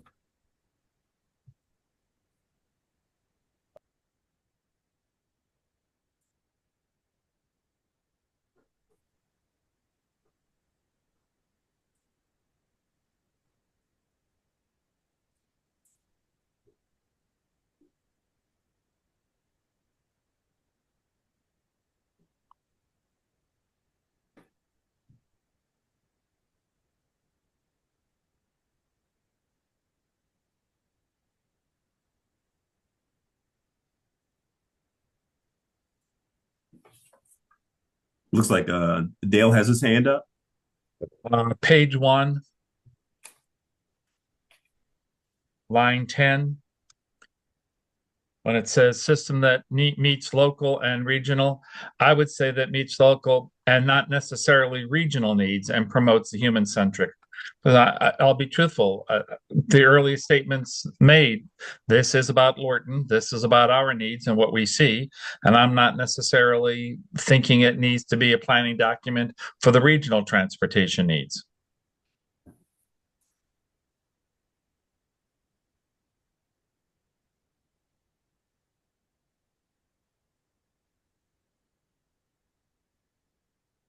Well, Graham, if you're going to state it positively, I mean, why should I say it? I mean, if you're going to be kind and professional, I mean, I can't put any snark into that. So, but you're right. Just take out the and regional.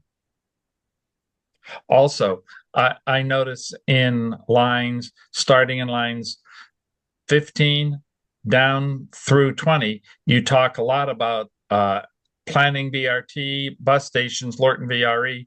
There's nothing about marketplace. There's nothing in there that connects marketplace into the other two areas. Yeah, there is the one that runs down the railroad tracks from the Lorton Station to Lorton. That's Lorton Station. I'm looking over at the Amazon over Lorton Marketplace. Yeah, but that's where it goes. That's where it comes out right at that corner. I'm not saying it's the have all end all. I'm just saying it does. And BRT, regular bus stations, Lorton VRE station, surrounding neighborhoods and community. Okay, I'm thick tonight. I'm not seeing where that is. I know where you mean, Linwood. It's the one that talks about we'll have to study the environmental sensitivity and stuff like that. It's that connection. And again, it goes from the VRE station right to Lorton Market Street. It comes into that intersection. Okay. And when the term activity nodes is in there, so when we talk about activity nodes, Lorton Marketplace, Gunston Plaza, Lorton Station, Town Center, and the community center are all included in that activity node. So we're talking about not just linking the VRE station and BRT, but we're also talking about linking those up with the activity nodes. Is there a place where you identify all of the activity nodes? That's in the land use section that comes before this. Got it. Thank you. and also in the land use framework, in the framework, and also in the land unit recommendations that you looked at, the site specific stuff. So the activity nodes are already defined in everything that you've reviewed up to this time. Thank you. I just wanted to make the general statement that on the maps and in the language, I was really, really happy to see some of the connections that were there were ideas for connections, and I thought all of them were good ideas. Thanks for the people that came up with them. The grid stuff up at the north, the southern connection down on Lorton Market Street down to Route 1. Anyway, and of course, the one that I've mentioned for years and years and years, the one from the VRE to Lorton Market Street, the one we were just talking about. Great. When you put those connections like that, it takes pressure off all the surrounding stuff. I probably should have asked Tom this, but is the goal of that extension of Gunston Cove over paralleling Gunston Road, does that connect to Furnace, or does that just go straight back down to Route 1? The one on the south side where the industrial area is? Yes. Yeah, no, it would stay totally on the east side of the rail in 95. It would basically provide parallel route to Route 1, so that you didn't necessarily have to use Route 1. If you didn't have to, you could use the connector road. But there's no planned connection to Furnace Road from that, correct? No, there's not. Correct. Thank you.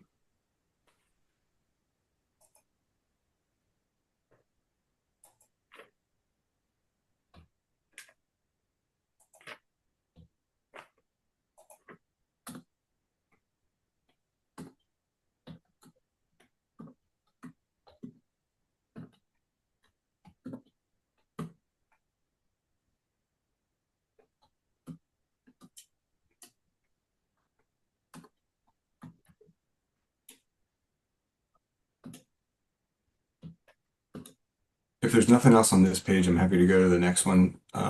This is just mostly the high level and highest order kind of vision and guiding principles. I'm trying to reflect that in the text.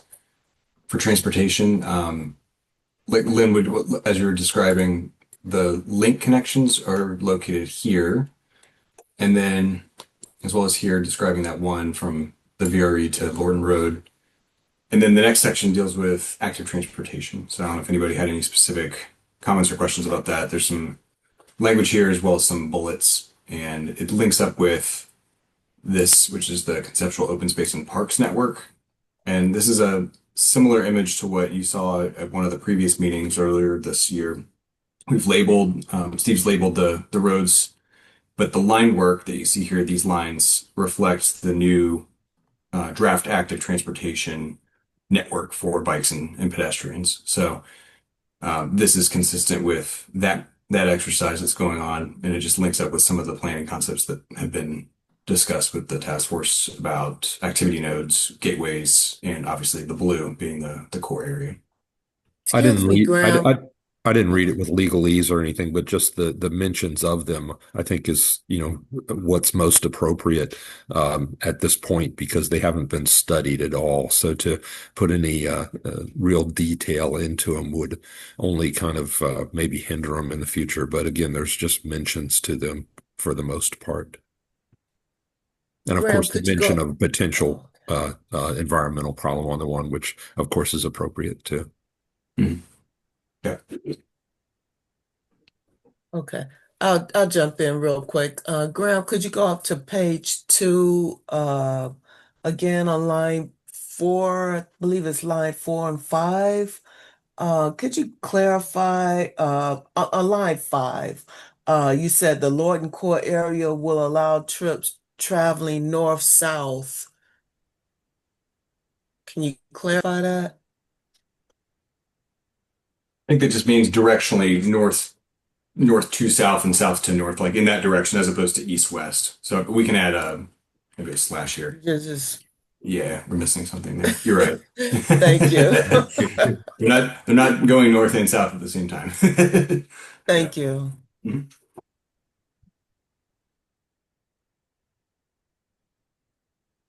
And it probably should say as an option to using.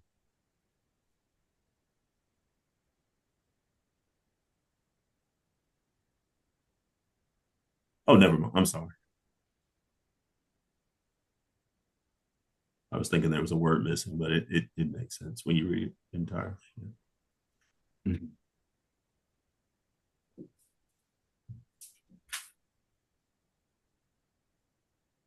Maybe it's a better word here, the alternative. But yeah. Yeah.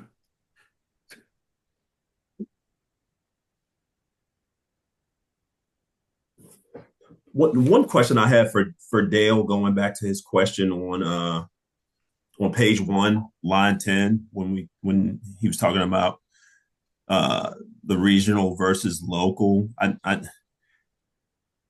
think there's a way that we can better write it without removing the need to sort of manage regional traffic, just because of the way that the comprehensive plan identifies this area right now as the gateway to the to the national capital region. I just want to think that we can't fully neglect the need to do something with that regional traffic as well. Although we want to prioritize the local transportation or local traffic over the regional traffic. I think if we take region out, it kind of, I think you all have had some interest in the way that this, I guess the way that this area could be marketed as the gateway. So if we don't address regional traffic in some ways, because we have 95 and Richmond Highway passing through this area, I think we kind of diminish that role in some ways as looking at this area as that gateway, if that makes sense. So I think we could work on it, but maybe the solution wouldn't be to totally delete the word regional. Let me know if you agree with that. I don't, and for the reason that the county doesn't identify it as a regional gateway. They don't identify it by signage. They don't identify it by anything else. The comprehensive plan does identify the Lower Potomac District and Lorton South Route 1 suburban center as the gateway to the national capital region. It may be in a comp plan. It is not in something visceral, seen, identified, and known by anyone driving through, unless they had a copy of the comp plan open on their computer. I get it, but I understand what you're saying. But for my intents on this has always been, as long as I've been on this committee, is improving Lorton for Lorton, not improving Lorton for the pass through of everybody else and the regional needs. And that's for a myriad of reasons, some of which are identified in land use decisions made by the county, where they tell industrial developers to come here rather than anyplace else, because after all, it's Lorton.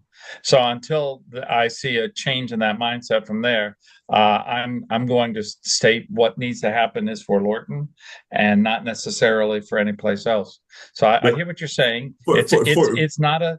And I was being a little facetious with Graham about making it more positive, but I'm actually, quite frankly, not caring.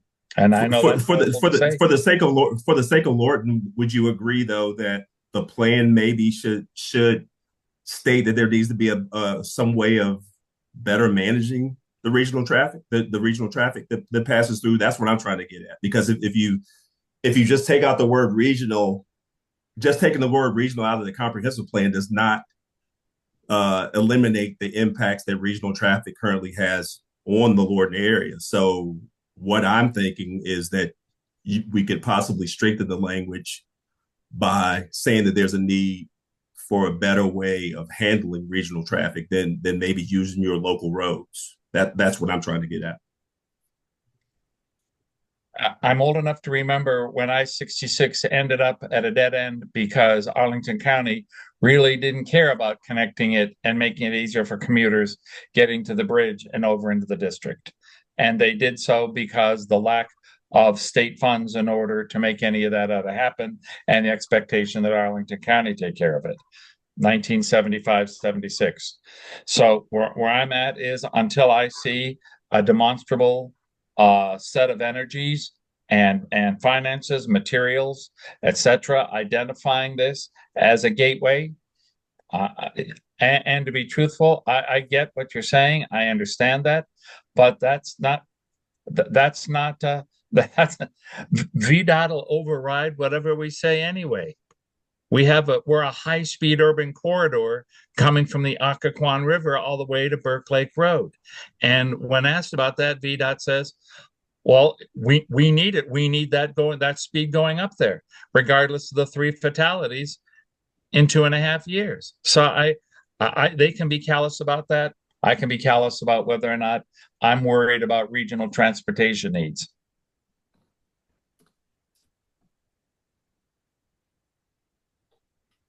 All right, we should probably move on. It's already 9 o'clock. So I'm just checking, make sure folks that want to stay on still can. As we've done with the previous text discussions, we'll obviously take a look at the comments that we get, and we will bring this back on March 16th, for final vote. Obviously, we'll send it to you guys in advance if you wanted to take a look at it again. So we'll be in good shape there. Did anybody have any additional comments on the active transportation section in terms of either this language that we have up here or the specific bullets, or the map for that matter, that relate to kind of how the recommendations for specific roads would be treated?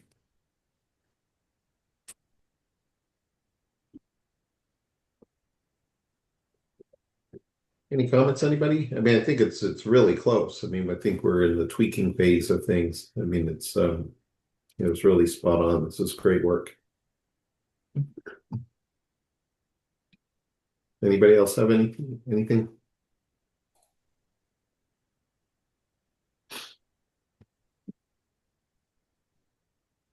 I don't think so. Do you need anything else from us this evening? Maybe I'll defer to Tom and John and Mike if he's still on the call. Was there anything in particular that we really wanted to make sure it was flagged for the task force if there was, potential for, just a call that we needed to make, or something where we think that there might be a difference of opinion or anything like that? I know we've talked about Lorton, not Lorton Station Boulevard, but the Lorton cross section at length, but anything else? So, there was a comment earlier, I think it might have been Linwood. No, wait, no. I'm forgetting who it was. But with the BRT, we're kind of showing it going up Pohick Station back to Richmond Highway. Was there a question about whether the BRT should head over to Lorton Marketplace and then down to Gunston Cove? Because that was also something that's been, considered. I think you spoke eloquently to it at the last meeting, Tom, when you said you're not sure that Pohick Road can handle the traffic around there onto Lorton Station Boulevard. I think that's a fair appraisal. It is. Without a massive improvement to Pohick Road, I think you're right on target with it. I think we still might want to include some language about how it could be an alternative or a supplemental route to the Richmond Highway route. But I was wondering if there was a desire to, once it comes down Lorton Station, to head west on Lorton Road and then down Lorton Marketplace, so that you're connecting the BRT to Lorton Marketplace as well. I thought there was an earlier comment I may have misinterpreted. So there are a lot of townhomes in the area, a lot of townhomes and apartments behind the Lorton Marketplace. So maybe that would be a good idea. And all things considered, we're looking not for today, but for 2040 and beyond, correct? So we just need to keep an open mind and not be so restricted in our thinking. Okay. Maybe we can tweak the language a little bit so that it's not specific to just. And to the question about Lorton Road would definitely have to be re-engineered in order to be able to handle a 60+ foot articulated bus. But Poick Road is in the plan to be widened to 4 lanes. So maybe that could happen when Poick Road is prioritized to be widened. Maybe the potential BRT could be factored. I think it just depends on what happens between now and when it's prioritized and funded. If the BRT picks up steam, then maybe it becomes like a joint project. You're not only widening Pohick, but you're engineering it so that the BRT can actually physically run. And we'd have to look at Lorton Station as well to make sure that the BRT can. I don't know if you could get the buses into the VRE or whether it would just simply stop along Lorton Station. But we can maybe tweak the language a little bit to be a little bit more broad to cover all kinds of options. Thank you. Appreciate it.